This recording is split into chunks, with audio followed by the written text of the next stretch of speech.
રામ માળી રામ. હું સુરતથી આવું છું. મારું નામ સરિતા છે. હું તમારા સાનિધ્યમાંથી 2.5 વર્ષથી આવું છું માં.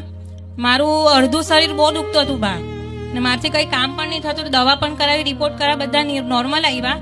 પણ અહીંયા તમારા સાનિધ્યમાં આવવાથી મને પ્રેરણા મળી આ બોર્ડ જોઈને કે પશુ પક્ષીઓને દાન પુણ્ય કરવાથી થાય. તો મેં તમારા નામના 11 રોટલા ગાયને ખવડાવ્યામાં. તો મારું વગર દવા 1 પણ રૂપિયાની દવાથી કર્યા વગર મારું સારું થઈ ગયું. ને તમે મારા ડોસીના રૂપમાં મારા સપનામાં આવેલામાં ને મને કીધું કે દીકરા તને આ દુખે છે ને? તો કે મેં કહ્યું હા માં, મને બહુ દુખે છે. તો કઈ નહીં કે હું બેઠી છું, ચિંતા નહીં કર કે. બસ ત્યારનું દુખવાનું બંધ.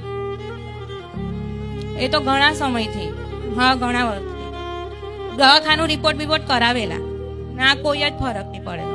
કારેજા ધામ આયા અને જે માતાજીનું પુનદાનનું બોર્ડ છે, એ બોર્ડ જોઈને તમે એ પ્રમાણે પુનદાન પુનદાન કર્યું. પછી તમને માતાજી સપનામાં આવ્યા અને સપનામાં આવીને એવું કીધું કે હવે મટી જશે. મટી જશે, હું બેઠી છું, ચિંતા નહીં કરું, મઢું મટાઈ દેશે કે. એ પછી અત્યારે મટી ગયું, બધું મટી. ત્યારનું નહીં દુખ્યું. અને બીજો અનુભવ માં કે મને તમે સપનામાં આવીને માં ચણાની દાળની મીઠાઈ મંગાવી, તો હું જાતે બનાવીને લાવી છું તમારા માટે માં. સ્વીકાર કરજો. ભલે રામ.